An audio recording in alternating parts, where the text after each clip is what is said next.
네, 우리 이부 예배 되니까 우리 어린이들도 또 아이들도 함께 이렇게 예배를 드리게 되는데, 네, 하여튼 반갑습니다. 우리 아이들도 또 이렇게 1년에 이렇게 몇 번 이렇게 온 가족 예배로 드리게 되는데요. 가족이 이렇게 함께 예배하는 거 귀하고 감사한 일인 줄 압니다. 또 이제 건강한 모습으로 또 이렇게 뵈서 반갑고요.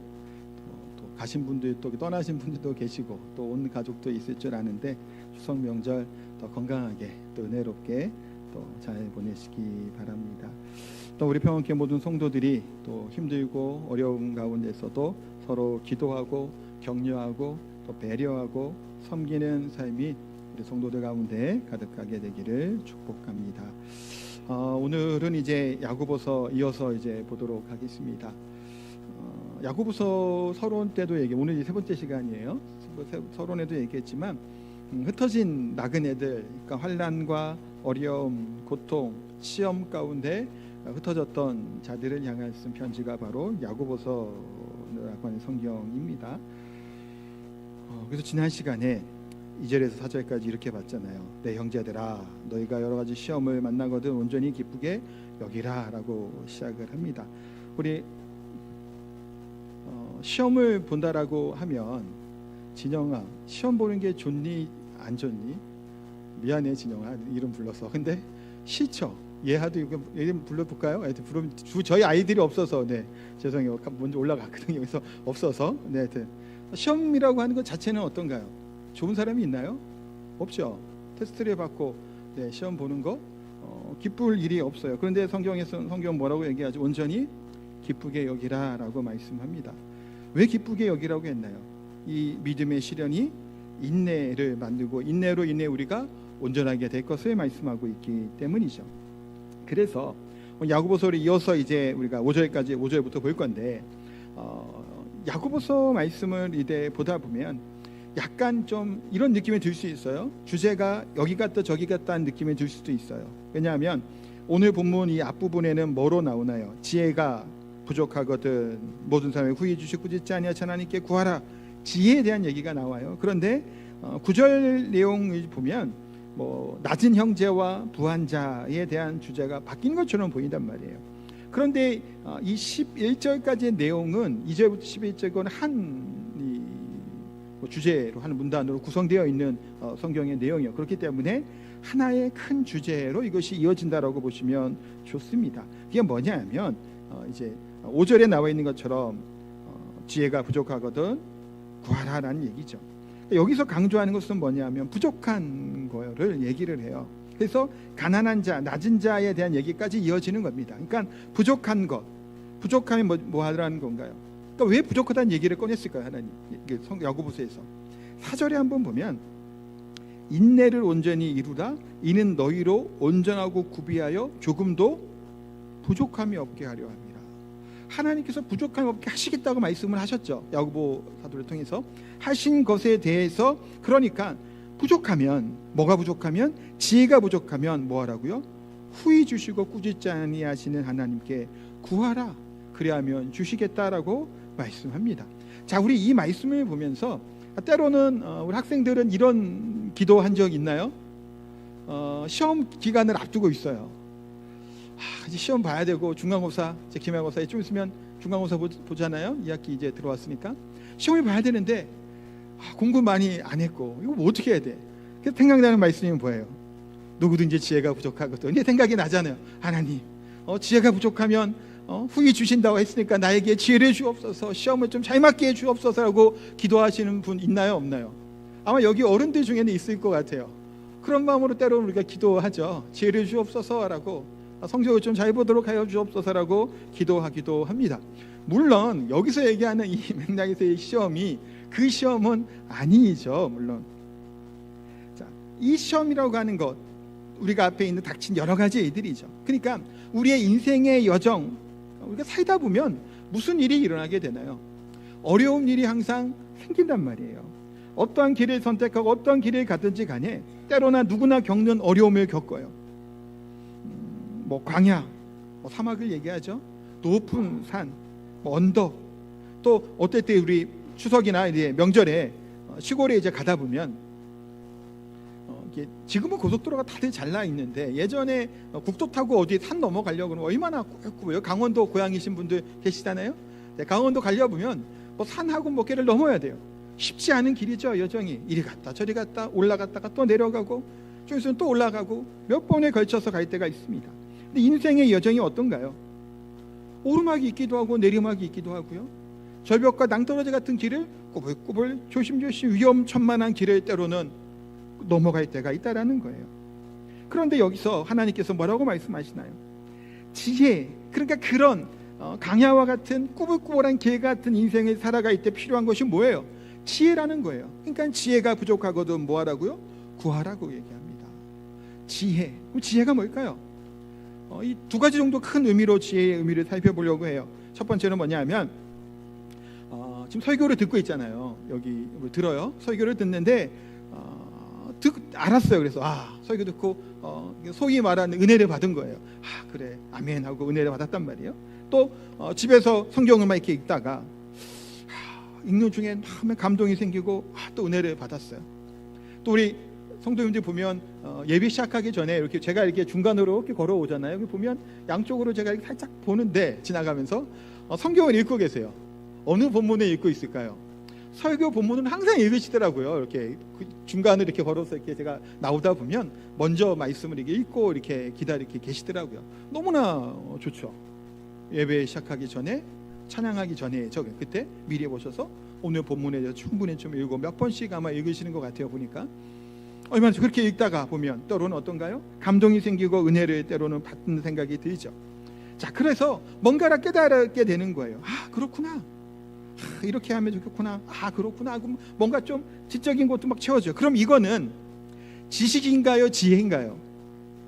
지식인 거예요. 깨닫게 된 거 있죠. 알게 된 거. 이거는 지식이에요. 그러면 이 지식이 지혜가 되려면 어떻게 해야 될까요? 깨달은 말씀이 우리의 삶을 통해서 나타나지는 거예요.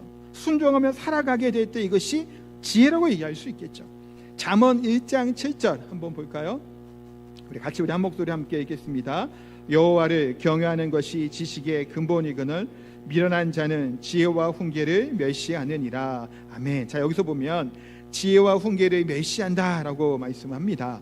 때로는 이런 말 할 수 있어요. 오늘 말씀 별로 듣기 싫어? 귀찮아? 아니면 오늘 말씀은 저기 있는 저 집사가 저 권사가 좀 들어야 될 말씀인데 왜 오늘 안 왔을까?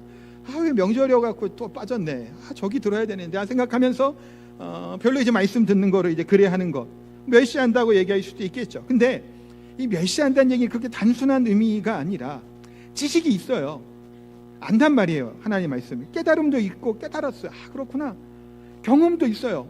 뭐 20년, 30년, 40년 막 신앙생활 하다 보니까 뭐 아는 것도 많아요. 들은 것도 많고. 근데 순종하며 살아가지 아니하는 것, 그것 또한 뭐라는 거예요? 멸시하고는 하는 거예요. 단순히 듣기 싫어, 귀찮아가 아니라 거기서 그치는 것이 너무 단순하잖아요. 그렇게만 생각하면. 여기서 더 나아가 뭐라고요? 주신 이 하나님 말씀을 알고 깨달았음에도 불구하고 순종하며 살아가지 아니한 것 또한 뭐라고요? 멸시하는 거예요. 그러니까 여호와를 경외하는 것이 뭐라고 잠언 9장 10절에 말씀해요. 경외하는 것이 지혜의 근본이고 거룩한 일을 아는 것이 명철이라고 얘기하죠. 뭐가 명철이고 뭐가 지혜예요? 하나님을 경외하는 거예요. 경외한다라는 것은 내 삶을 통해 드러나는 삶을 살아가는 거예요. 하나님을 안다라는 게 뭐예요? 내가 누구를 알아, 권사님 알아 정도가 아니죠. 깊숙이 아는 거예요. 우리 부모님들이 자녀를 아는 것처럼, 남편이 아내를 아는 것처럼 깊이 알아가는 것을 이야기합니다. 그러니까 거룩한 자 하나님을 아는 것이 그것이 명철이라는 거예요. 여기는 그냥 지식을 얘기하는 게 아니죠. 순종함을 통해서 드러나는 삶을 살아가게 될 때 여호와를 경외하는 자다라고 말씀하고 있는 겁니다.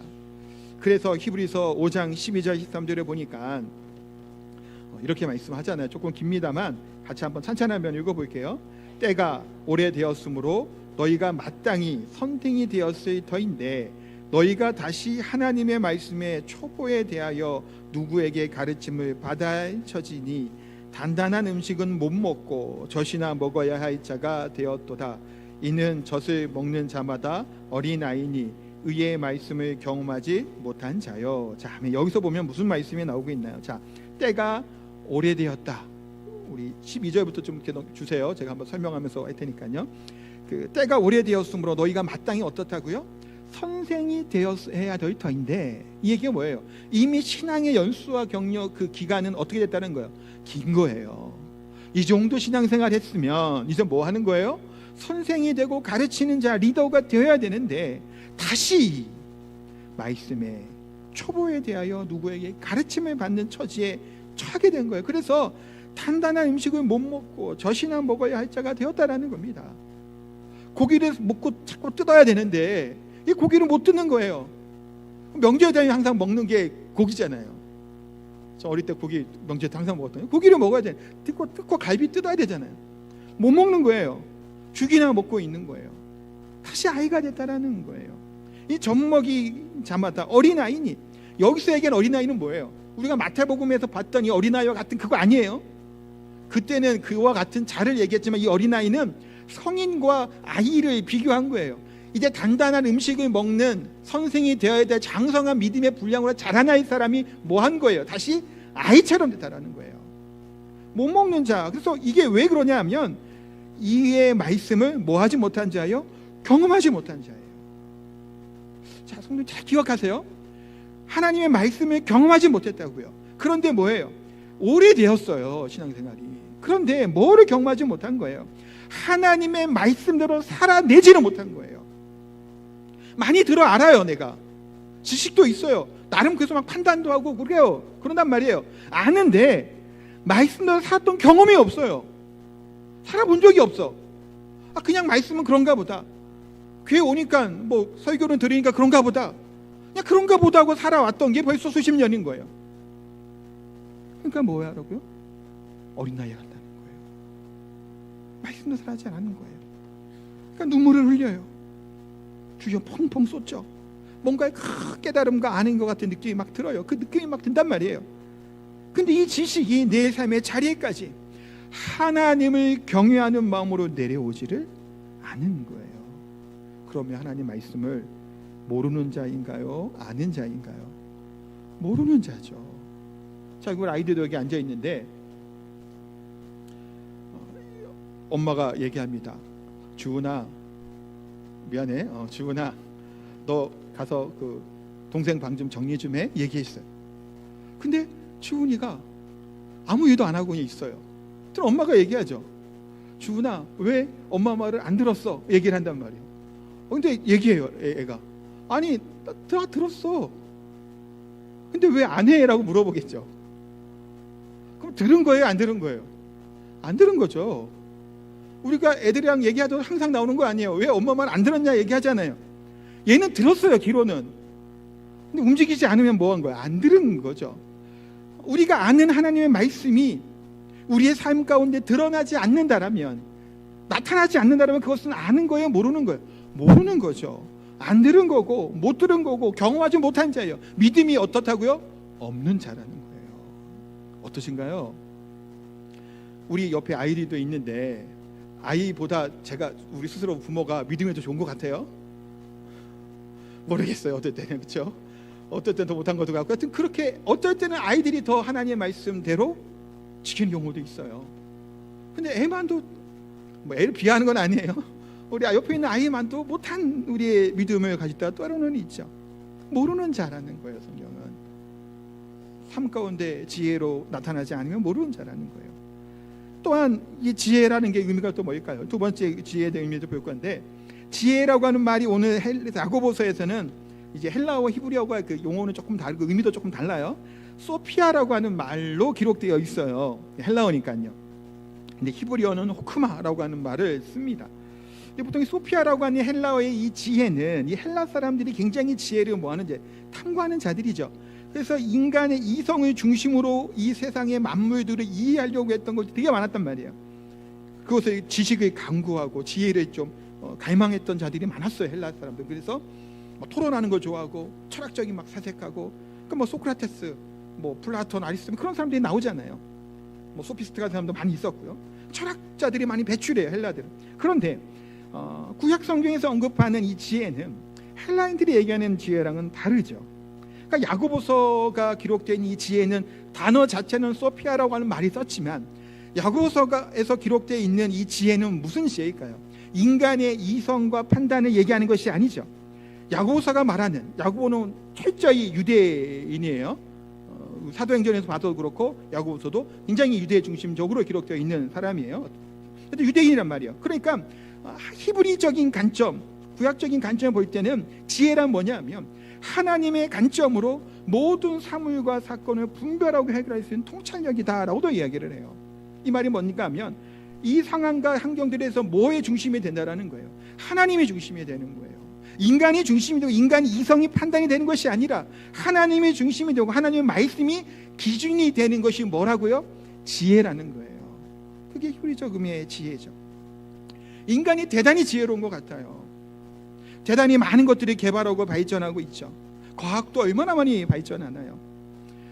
인공지능 얘기 제가 이제 가끔 합니다만 핸드폰이나 그런 것만 얘기해도 물어보면 다 잘하잖아요. 그래서 제가 그 얘기도 했었죠. 김장하는 것 또 한번 질문한 적이 있어요. 궁금해갖고 얘가 어떻게 대답하나. 김장하는 것도 나름 잘 얘기해 주더라고요. 뭐 몇 그램 소금과 뭐를 해서 절여 놓고 그 다음에 뭐 이렇게 소금에서 만들어 갖고 뭐 하라고 얘기를 해요. 또 여행 한번 하는 스케줄 한번 짜주라고 한번 얘기했더니 3박 4일의 일정으로 어디 갈 건데 어떻게 가면 좋을까 물어보니까 나름 1일차는 어디 가고 2일차는 3일차는 4일차는 해갖고 일정은 나름 짜주는 거예요. 물론 그 일정대로 움직이진 않았습니다만 궁금해서 한번 해본 적이 있어요. 대단한 발전을 이룬 것 같죠. 최근에 있었던 챗GPT에 대한 것들도 어마어마하게 이게 이제 발전하고 있다고 그러더라고요. 불과 몇 4개월 만에 새로운 버전 같은 경우는 거의 박사 수준의 그거를 갖고 있대요. 그러니까 엄청나게 보이죠. 그러니까 인간이 거의 신과 같이 된 것처럼 여기는 시대를 살아가는 것처럼 보인단 말이에요. 유발 하랄이라고 하는 이스라엘 역사학자는 호모 데우스라는 말까지 한 적이 있잖아요. 인간이 그렇게 신의 자리에까지 오를 거라고 하는 생각을 하는 거예요. 그렇게 인간이 지혜가 대단해 보이죠. 문명이 발달하면 대단해 이를 것 같단 말이에요. 그러나 몇 년 전에 있었던 코로나를 우리가 어떻게 극복했나요? 대단한 의학 발전, 과학으로 극복해낸 건가요? 아니었잖아요. 백신을 맞으면 다 괜찮았나요? 백신 맞고 코로나 걸린 분 계시죠? 많잖아요. 뭐 치료제나 뭐 할 때 얘기했지만 별로 어떻게 보면 시간이 약이었을 수 있을 것 같아요. 계속 걸리고 뭐 하다 보니까 내성 생기고 버텨냈죠. 사실은 버텨내면 지나갔잖아요. 이 코로나라는 건 다 뭔가 어찌 보면 인간의 탐욕과 욕심에 비롯된 것이 아닌가라는 생각들 얘기도 많았잖아요. 이렇게 써도 있었으니까요. 근데 과학으로 극복할 수 있을 것 같죠. 물론 그런 부분이 또 있어요. 그런데 이 인간의 탐욕과 욕심이 끊임없게 될 때 제2, 제3의 이와 같은 작은 바이러스 하나도 우리가 이겨내지 못하는 거예요. 그게 우리 인간의 한계이죠. 우리 인간에게 필요한 것은 뭐예요? 하나님의 도우심밖에 없으면 우리가 그래서 고백하게 되는 거예요. 얼마나 무기력하고 무능력한가요? 아무것도 할 수 있는 게 없었잖아요. 모이지도 못했고요. 그게 우리 인간의 한계를 발견하게 돼요. 그럼 우리 하나님의 백성들은 삼건대 무엇을 구하는 자들이 되어야 되냐는 거예요. 솔로몬 아시죠? 솔로몬이 왕위에 오르고 나서 하나님께 1,000번제를 드립니다. 1,000마리의 숫소를 하나님께 번제로 하게 드려요. 그러니까 어마어마한 액수죠. 가격만 해도 한 마리만 해도 제가 어제 검색해봤더니 한 700만 원 한다 그러더라고요. 요즘에 한우 같은 경우 1,000마리 정도 이렇게 드린 거예요. 시간도 되게 오래 걸렸죠. 1,001이라는 건 아니에요. 매일 한 마리씩이 아니에요. 2,000마리의 번제를 이렇게 시간은 걸렸겠지만 하여튼 그렇게 드린 겁니다. 하나님이 솔로몬에게 얘기하시잖아요. 뭘 원하냐? 그럼 무슨 대답을 하고 싶으세요?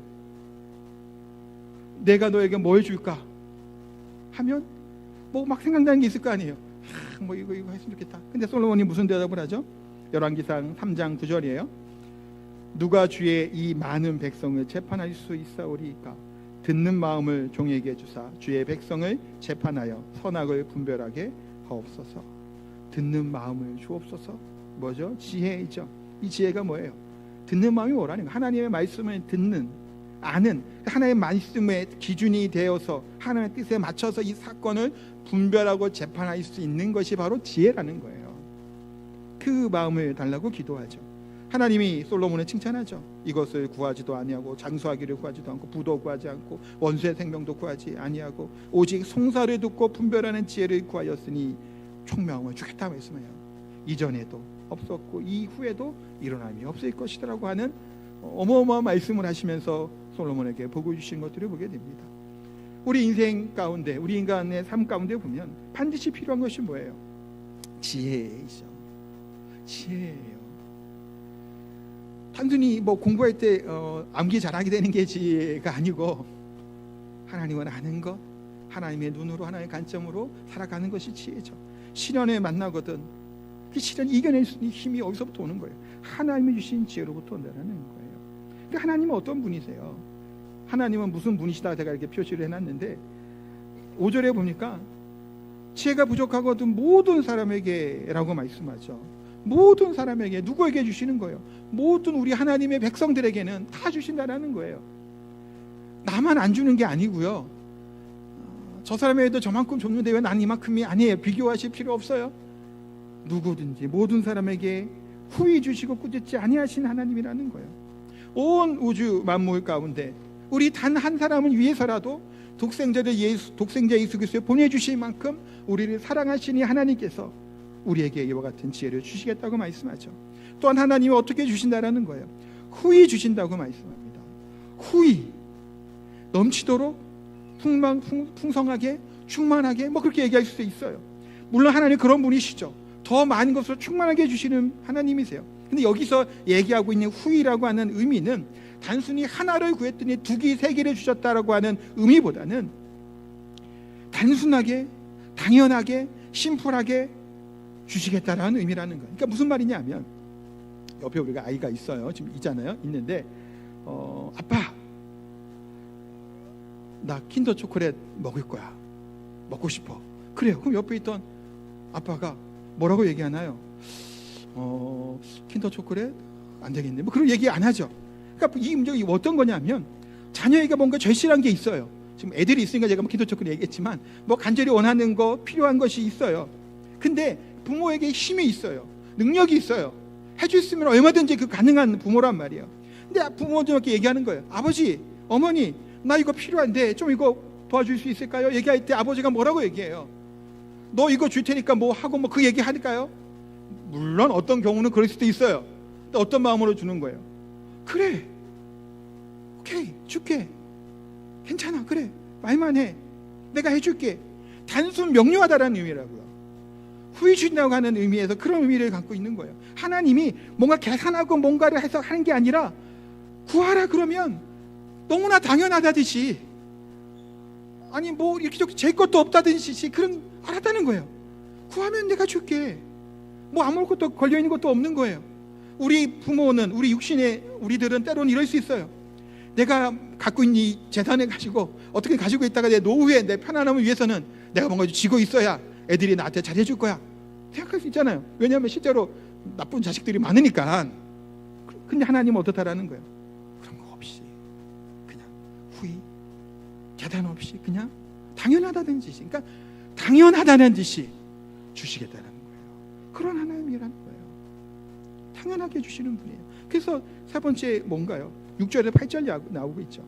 믿음으로 구하고 조금도 의심하지 말라. 의심하는 자는 마치 바람이 요동하는 바닷물결 같다.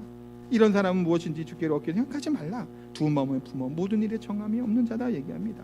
힘써 기도하고 오직 믿음으로 구하라고 말씀을 해요. 자, 근데 여기서 야고보서에서는 의심하지 말라라고 얘기하면서 비유를 들어서 이야기를 해요. 뭐냐면 바람에 밀려 요동하는 바닷물결 같다고 얘기해요. 파도가 치는잖아요. 파도가 왜 치죠? 과학 잘하는 애들 있나? 파도가 치는 건 바람의 영향이 있죠. 바람이 있는데 기본적으로 우리 지구는 인력이 있어서 이제 당기는 힘이 있어요. 밀림으로써 움직이잖아요. 근데 바람이 치면 두 가지 힘이 부딪힌단 말이에요. 그렇죠. 파도가 일어나는 거예요. 지진이 날 때도 마찬가지죠. 안에서 그 힘, 에너지가 나오게 되니까 이것이 쓰나미로 올려주는 파도가 치는 거예요. 그러니까 이 두 가지 힘이 붙잡고 있게 될 때 이 파도가 치는 거예요. 부딪히게 될 때. 자, 그러면 두 마음을 품는다라는 것은 뭐냐라는 거예요. 하나님이 필요하죠. 하나님을 믿어요. 그런데 또 뭐를 잡고 있는 거예요? 우상도 잡고 있는 거예요. 이 세상에 뭔가 더 의지하는 거예요. 하나님 내가 의지해. 의지 안 하는 게 아니에요. 우상이 그거예요. 우리 우상 숭배하라고 얘기하는 것도 구약에서 보면 하나님과 겸하여 섬기는 거예요. 하나님도 섬기고 우상도 섬기는 거예요. 엘리야가 얘기하잖아요. 어느 때까지 주저하느냐? 하나님이 정말 하나님이면 하나님을 섬기고 바알이 하나님이면 그 바알을 섬기라는 거예요. 망설이지 말라는 거예요. 그 우상 숭배는 뭐예요? 두 마음을 품는 거예요. 하나님도 섬기고 이 세상의 우상들도 섬기는 거예요. 그것이 두 마음을 품는 거죠. 그럼 이 두 가지 힘이 부딪히는 어떤 일이 생기는 거예요? 파도가 치는 거예요. 밀려나는 요동하는 인생을 살 수밖에 없다라는 거예요. 물론 이들의 지금 환경과 상황은 이해되죠. 왜냐하면 고통 가운데 고난 가운데 일이 흩어졌잖아요. 어려움이 있었단 말이에요. 고통과 괴로움이 있어요. 얼마나 불안해요. 염려도 되겠죠. 힘든 일이 있으면 불안하잖아요. 뭐 검사하러 어디 가면 무슨 병일까 막 생각하면 얼마나 두근두근 긴장하고 겁나요. 그런만 하죠. 그렇기 때문에 두 마음 품지 말라는 거예요. 그 얘기는 반대로 얘기가 뭐냐면 한 마음을 내려놓으면 되는 거예요.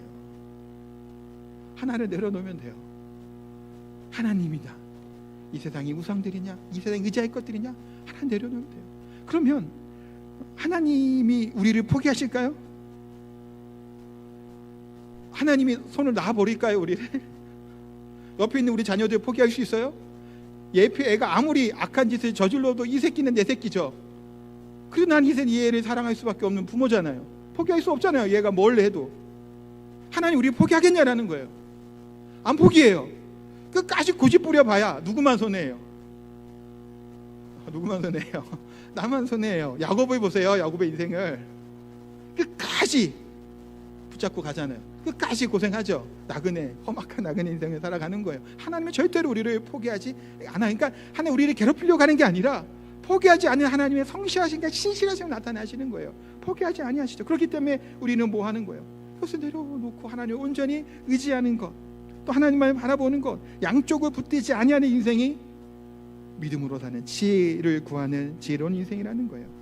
이혜령 교수님이 지성에서 영성으로라고 하는 책에 보면 이런 비유를 들었는데, 왜 제비만은 사람을 믿고 나의 잡아먹으라는 듯 사람들이 사는 집에 집을 지을까요?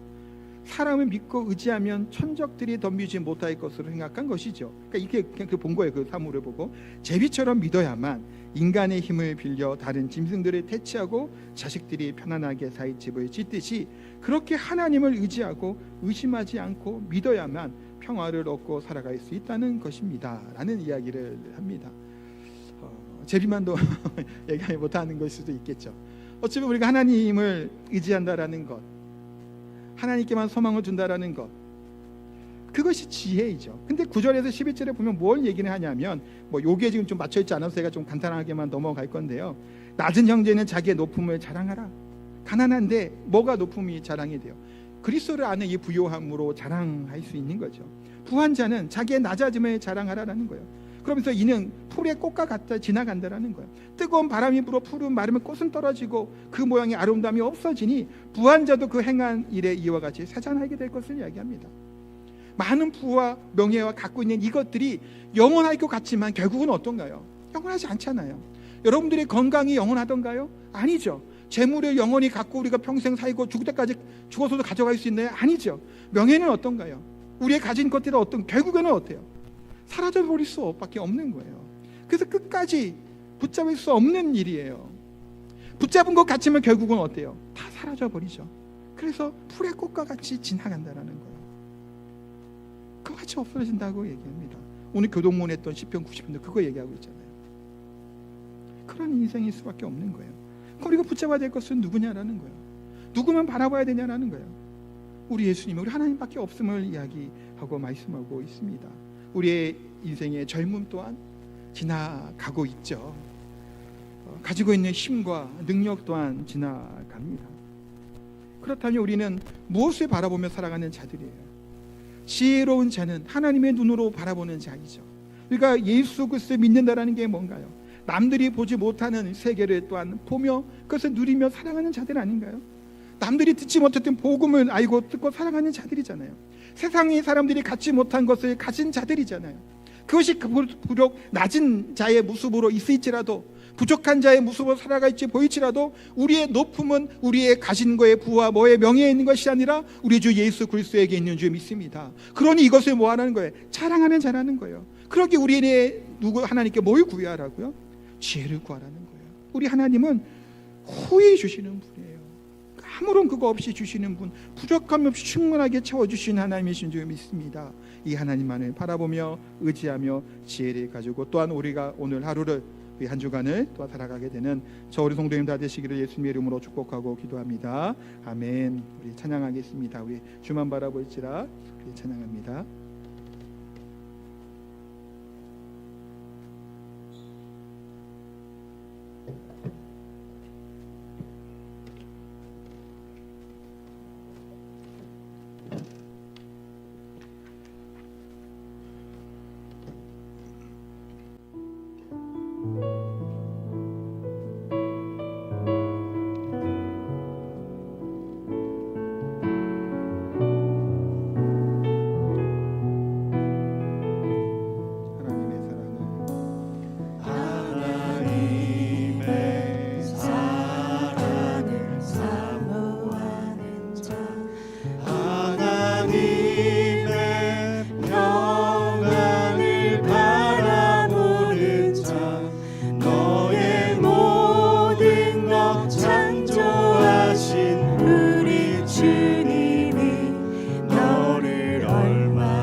사랑의 눈으로, 하나님 사랑의 눈으로 너를 어느 때나 바라보시고,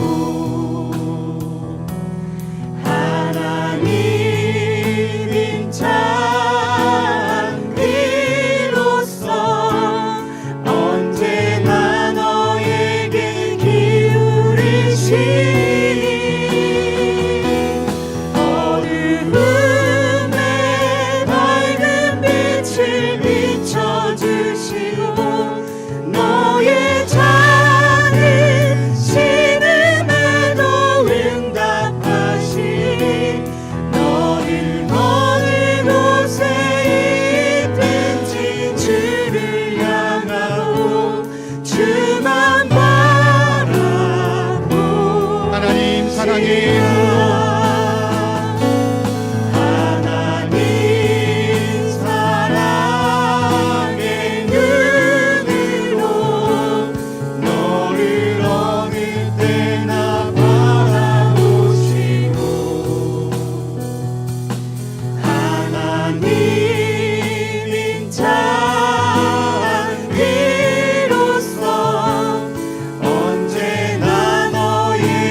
한번 기도하겠습니다. 이 시간 기도 들으실 때 지혜를 구하라 말씀합니다.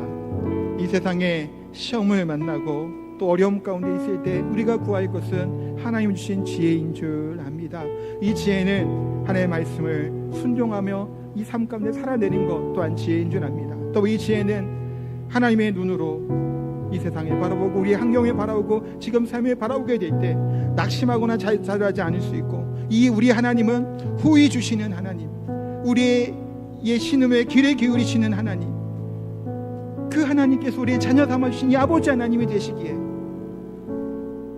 재거나 계산하거나 그런 것 없이 후히 주신 우리 하나님이신 줄 압니다. 그러하기에 우리 하나님께 기도했으면 좋겠습니다. 지혜를 구했으면 좋겠고 우리의 삶의 어려움을 또 구했으면 좋겠고 우리의 연약함을 놓고 또 기도했으면 좋겠습니다. 꾸짖지 아니하시고 넉넉히 채워주신 우리 하나님이심을 그 하나님의 믿음으로 이 시간 안에 말씀을 기억하면서 합심해서 기도하도록 합니다. 기도하겠습니다.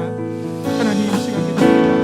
하나님, 지혜를 구하라 말씀하시며 우리의 삶에 하나님 신 지혜로 말미암아 기도합니다. 하나님,